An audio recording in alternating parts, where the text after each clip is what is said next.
Goedemorgen jongens en meisjes, we gaan bezig zijn met paragraaf 2, de somformule.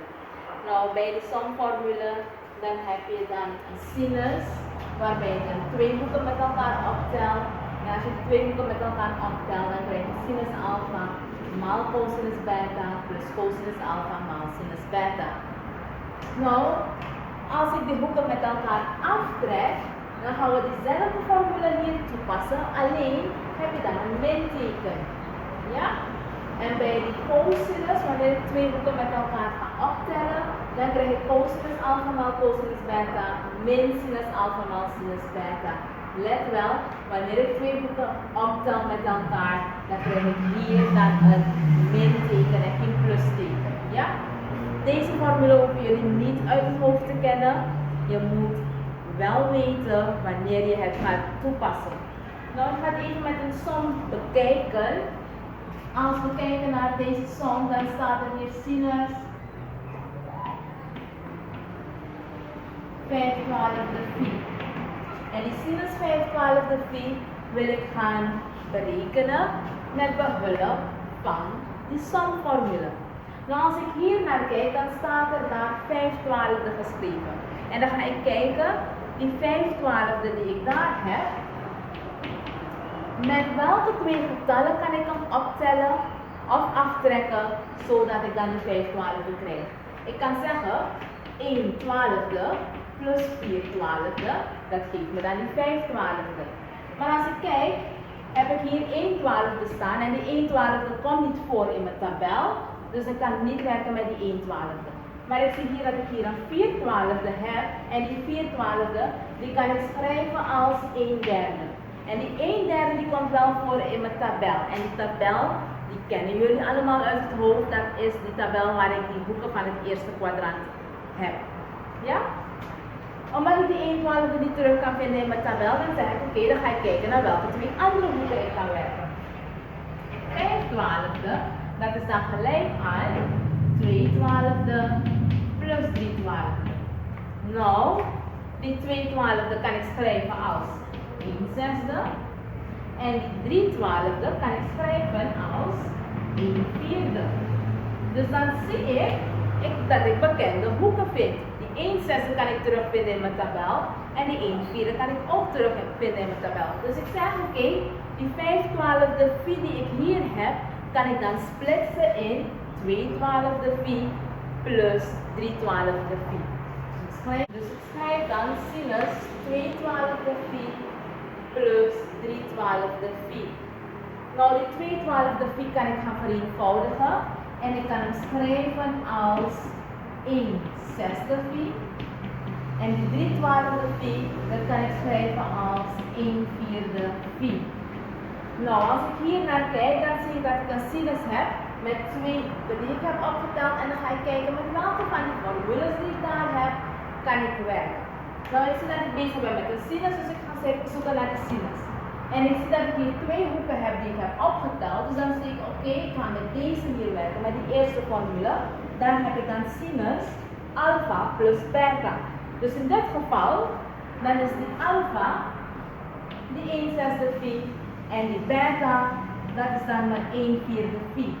Waardoor ik dan kan zeggen, oké, die formule zegt, ik moet nemen sinus alpha, dus sinus van 1/6 phi, maal cosinus beta, en mijn beta dat is gelijk aan 1/4 phi.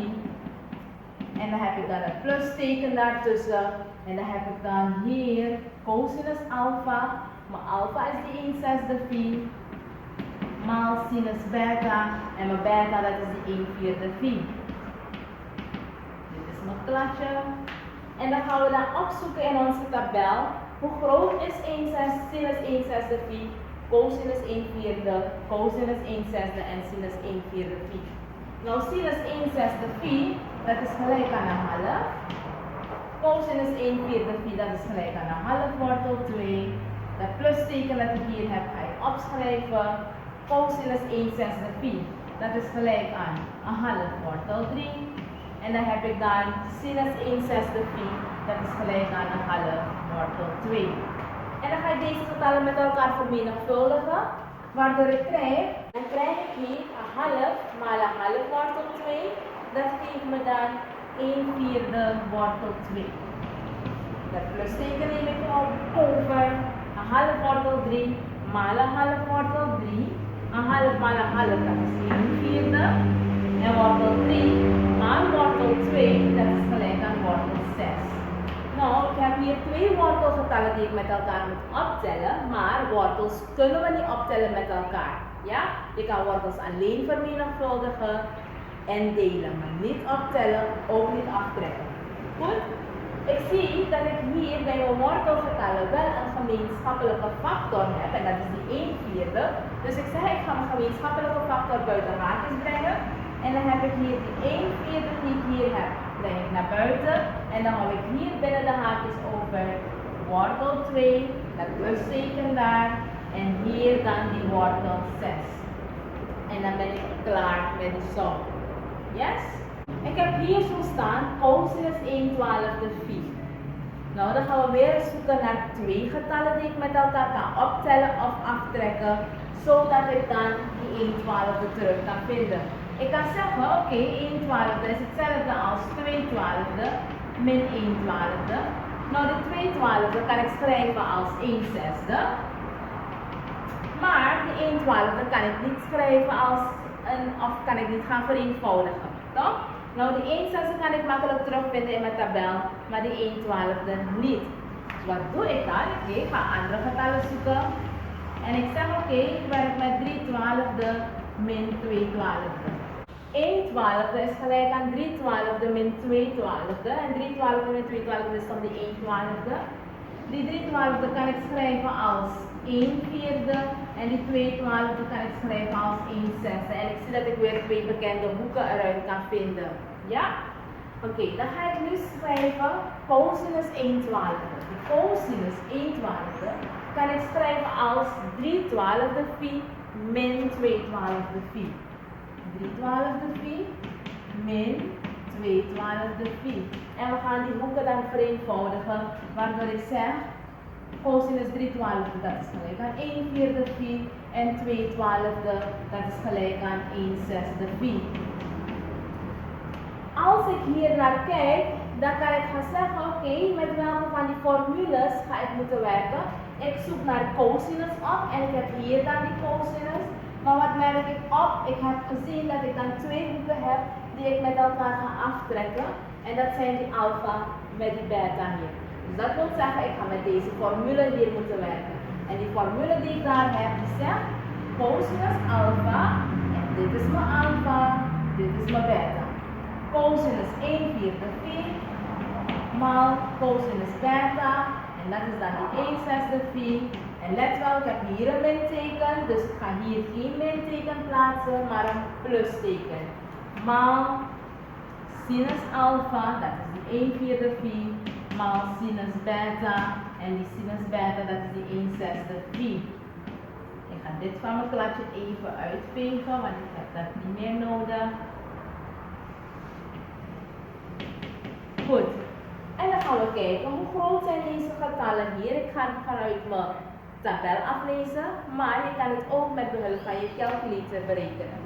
Dan zeggen we nu, cosinus 1 vierde phi, dat is gelijk aan een half wortel 2. Cosinus 1/6 phi, dat is gelijk aan een half wortel 3.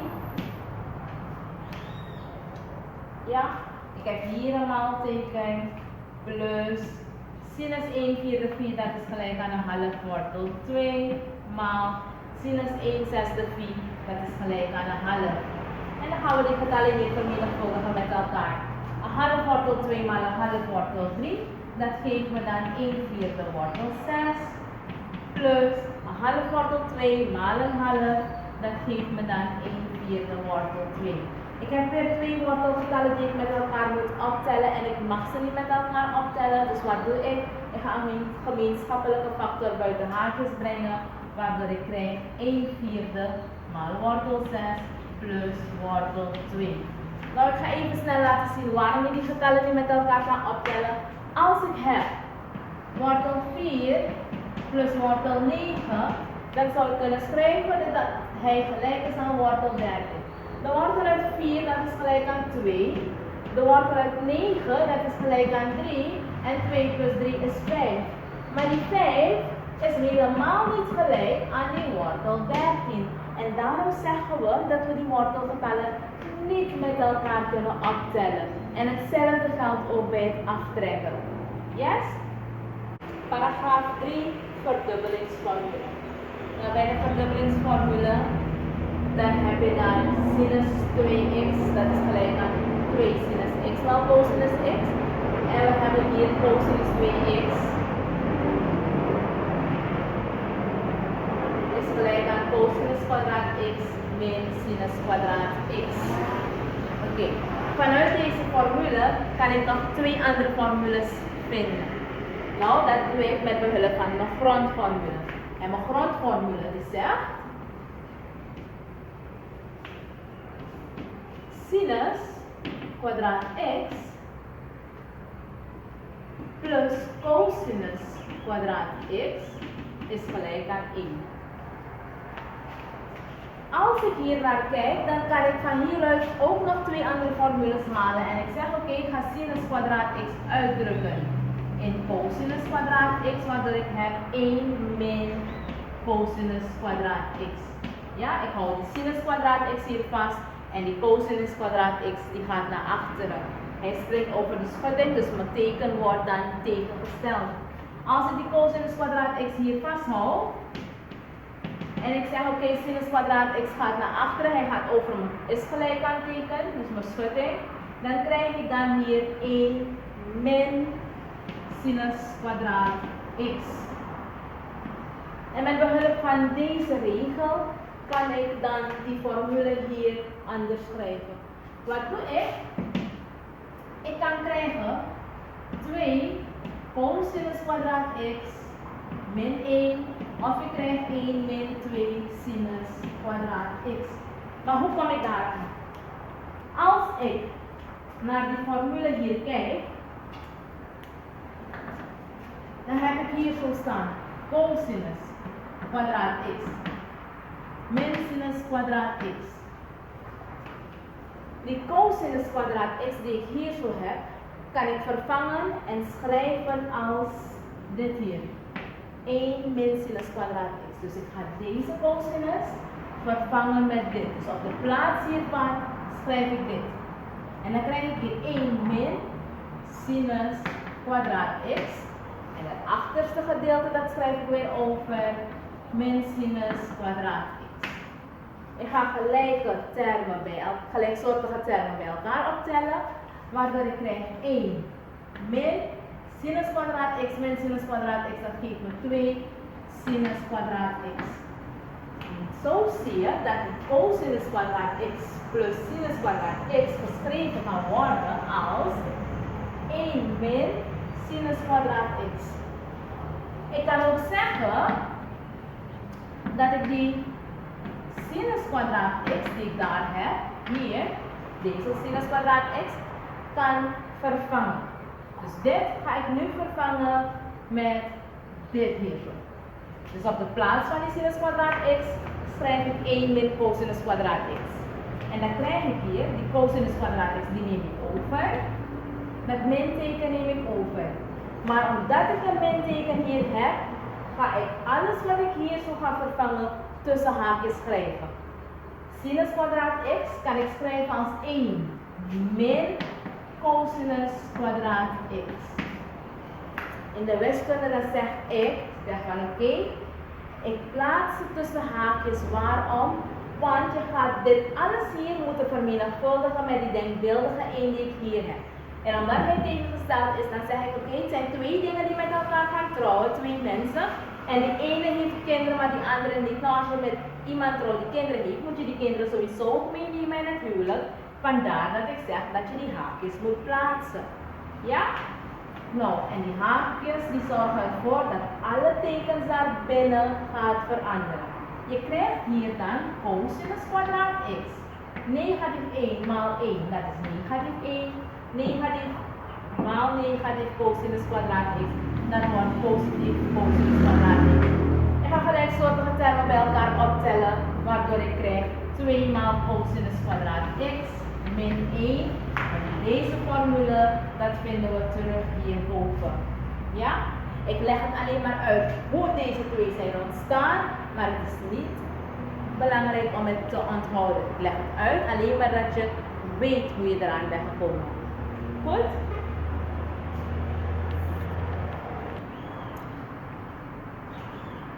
Bij deze som dan zeggen ze sinus alpha is gelijk aan 4/5 en een ander belangrijk gegeven is, ze zeggen dat alpha scherp is. Nou, als alpha scherp is, wil dat zeggen dat die hoek in het eerste kwadrant ligt.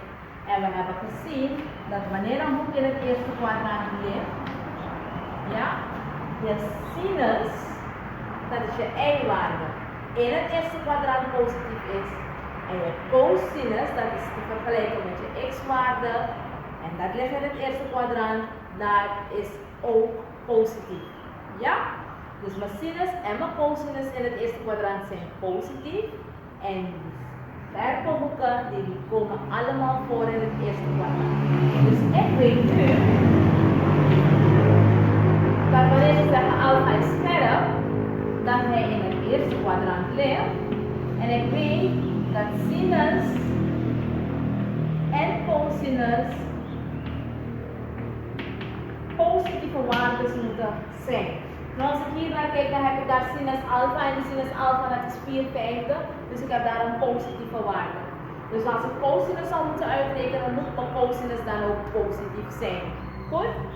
En ik weet dat die hoek daar ligt tussen 0 en 90 graden, ofwel tussen 0 radianen en 1/2 phi radiaan.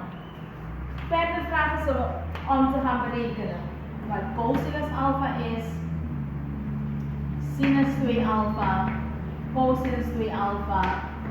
Ik moet tangens 2 alpha gaan berekenen, sinus een half alpha en ik moet cosinus een half alpha berekenen. En al deze dingen gaan we berekenen met behulp van de verdubbelingsformule. Goed. Als ik die cosinus alpha moet gaan berekenen, nou als ik hier naar kijk, dan zie ik dat ik hier een cosinus, sinus en een sinus 2x heb. Die sinus ken ik, maar die cosinus ken ik niet en die sinus 2 alpha ken ik ook niet. Dus ik kan niet met deze formule hier werken. Als ik hier naar kijk, cosinus ken ik niet, sinus wel, dus ik kan cosinus 2x niet berekenen.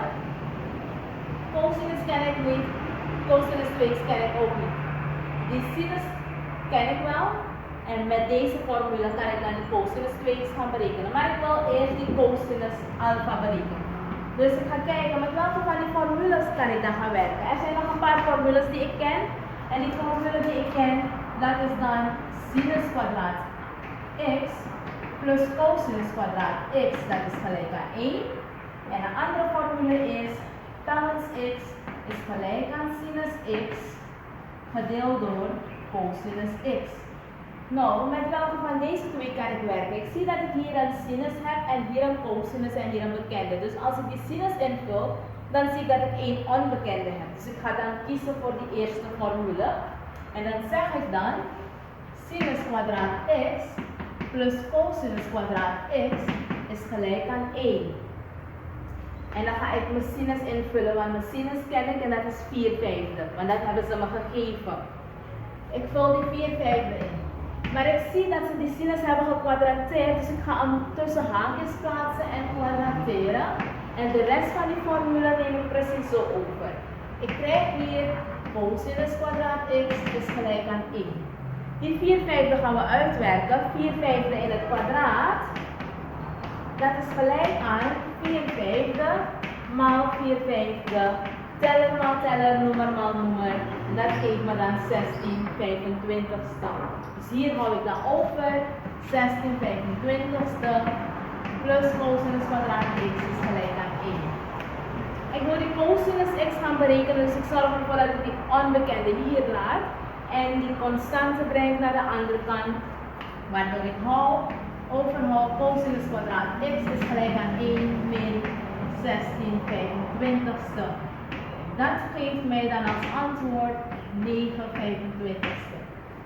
Ik heb daar cosinus in het kwadraat, maar ik wil geen cosinus in het kwadraat hebben. Ik wil cosinus gewoon hebben, cosinus alpha. Hoe ga ik dat berekenen? En dan zeg ik Om die cosinus te vinden, dan ga ik dan de wortel trekken. En de wortel uit 9/25ste.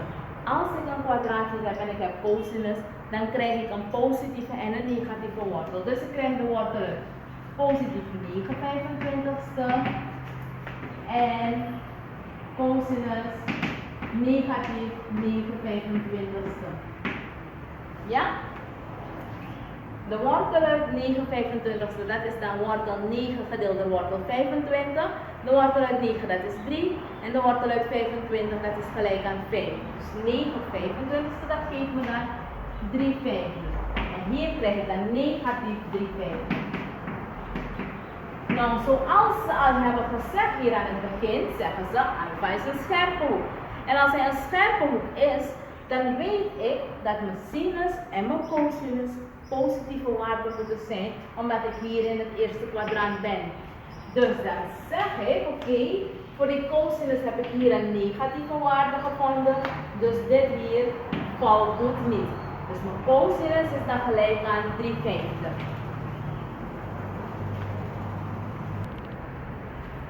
We hebben die sinus alpha gevonden en dat is gelijk aan 3/5.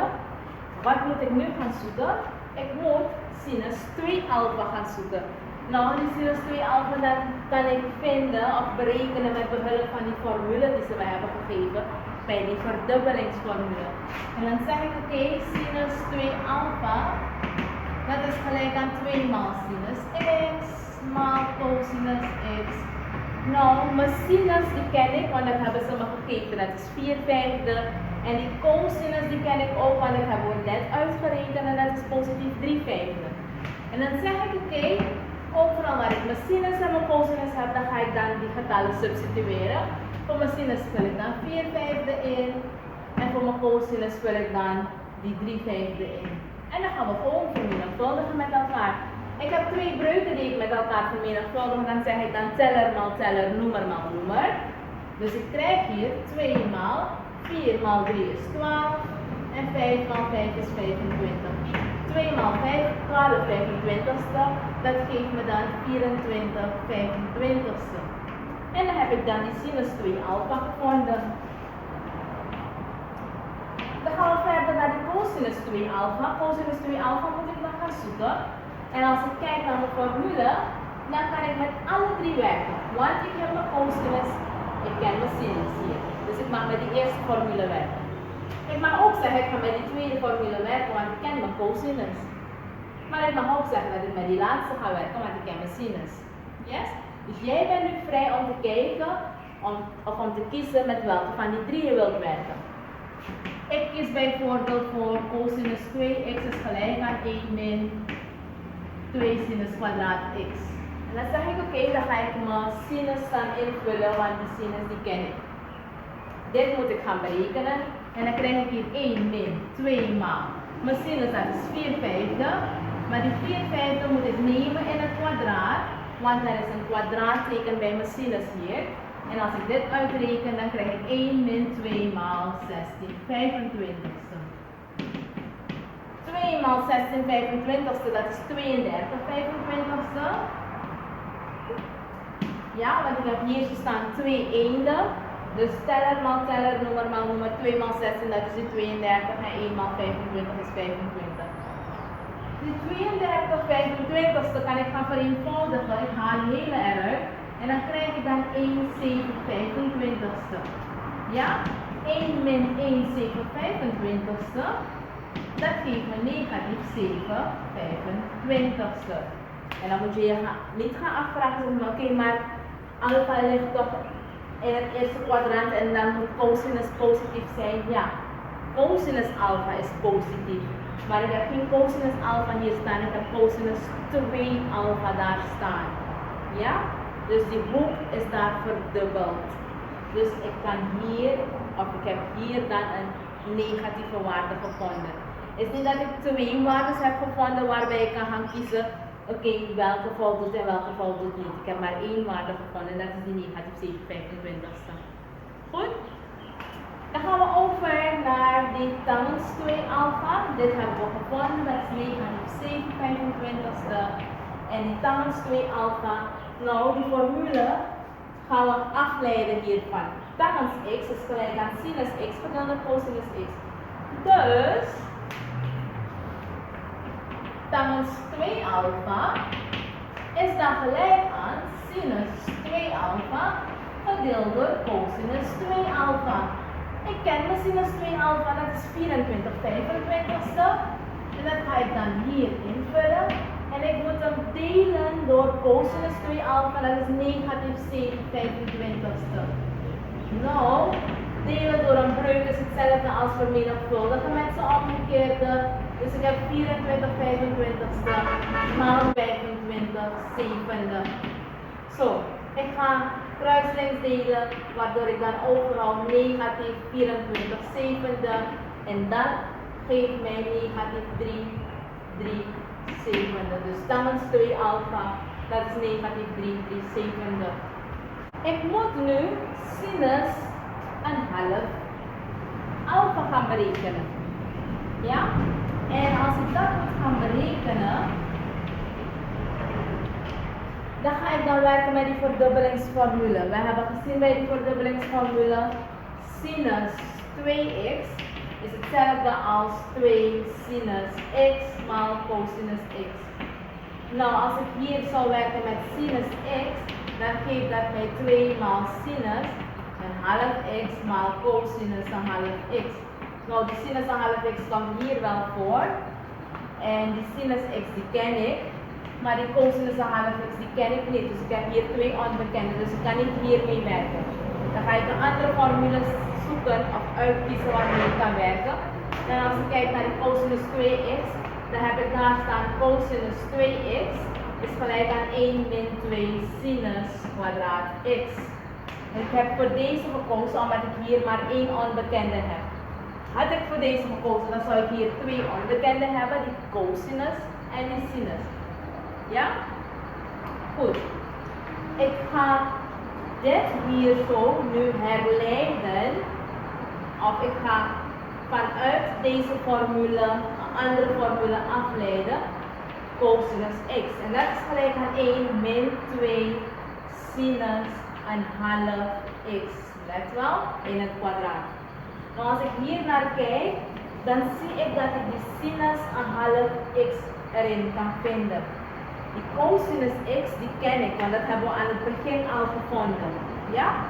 Dus ik ga niet met deze formule hier werken, maar ik kies dan voor deze formule. Dat heb ik daar geschreven. Die cosinus x ken ik, dat is gelijk aan 3/5. En dit hier ken ik niet, dus ik ga gewoon invullen. 1 min 2 maal sinus kwadraat een half x. Ik ga dit hier gaan uitwerken. Dit breng ik naar voren. Dus negatief 2 sinus kwadraat een half x breng ik naar voren, waardoor ik krijg 2 sinus kwadraat een half x is gelijk aan 1. En die 3/5 gaat naar achteren. Dus ik krijg 1 min 3/5. En dat geeft mij dan 2/5. 5/5 min 3/5, dat is gelijk aan 2/5. Ik heb hier zo staan 2 sinus kwadraat. Dus ik ga die 2 hier wegwerken. En ik zeg ik ga hem vermenigvuldigen met een half. Of je mag gaan delen door 2. Waardoor ik krijg sinus kwadraat een half x is gelijk aan 1/5. Ik heb geen sinus in het kwadraat nodig, maar ik heb sinus een half x nodig. Dus ik zeg, ik ga dan de wortel eruit trekken. En dan krijg ik dan sinus een half x is gelijk aan plus of min de wortel uit 1/5.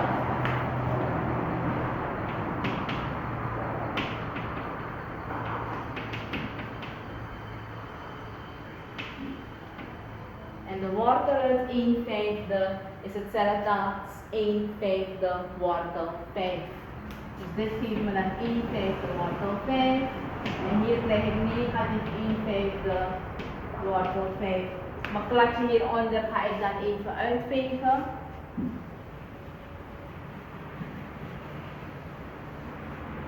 Nou, we hebben gezien dat ik hier 2 waarden heb, een positieve en een negatieve waarde. Dus ik zeg Mijn sinus in het eerste kwadrant, dat is positief. Dus dit hier valt niet. Ja?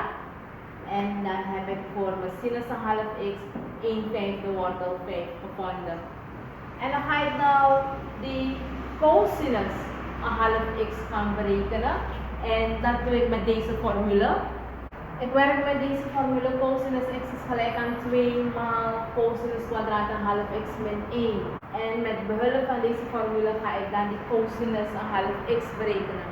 Nou, van waar heb ik hem gehaald? Ook vanuit die verdubbelingsformule. Ik heb gekozen voor cosinus 2x is gelijk aan 2 cosinus kwadraat x min 1. En vanuit deze formule heb ik dit hier afgeleid. En ik zeg cosinus x is gelijk aan 2 cosinus kwadraat een half x min 1. Ja? Maar cosinus x ken ik, maar die cosinus kwadraat een half, die cosinus een half x ken ik niet, dus dat gaan we dan eruit halen. Cosinus x is gelijk aan 3/5. En dat geeft me dan 2 maal cosinus kwadraat een half x min 1. Deze min 1 die gaat naar voren, waardoor ik kan zeggen 3/5 plus 1 geeft me 2 maal cosinus kwadraat een half x. Ik heb hier zo 1/3/5 staan. En ik ga die 2 voor die cosinus wegwerken door te zeggen ik ga dit alles hier vermenigvuldigen met een half. Of ik zeg ik ga hem delen door 2. En 1/3/5 kan ik schrijven als 8/5. 5 maal 1 is 5 plus 3 is 8. Dus ik heb daar 8/5 en 8/5 maal een half. Dat geeft me dan 4/5. 4/5 is gelijk aan cosinus kwadraat een half x. Maar ik wil niet cosinus kwadraat gaan zoeken. Ik moet cosinus een half x gaan zoeken. Dus ik ga de wortel trekken. Dus dan mag ik zeggen cosinus een half x is gelijk aan de wortel uit 4/5 of cosinus een half x is negatief de wortel uit 4/5. En dit is hetzelfde als 2/5 wortel 5. De wortel uit 4 gedeeld door de wortel uit 5. De wortel uit 4 dat is 2. 2 gedeeld door wortel 5. Dat geeft me dan 2/5 wortel 5. En hier komt negatief 2/5 wortel 5. En dan gaan we kijken naar die waardes. En ik zie weer een positieve en een negatieve waarde. Dus die negatieve waarde die ik hier zo heb, voldoet niet. En zo heb ik dan die cosinus een half x gevonden. Yes? Dat was het ten aanzien van die verdubbelingsformule en de somformule die we hebben gehad. Ik wens jullie een fijne dag verder en tot de volgende keer.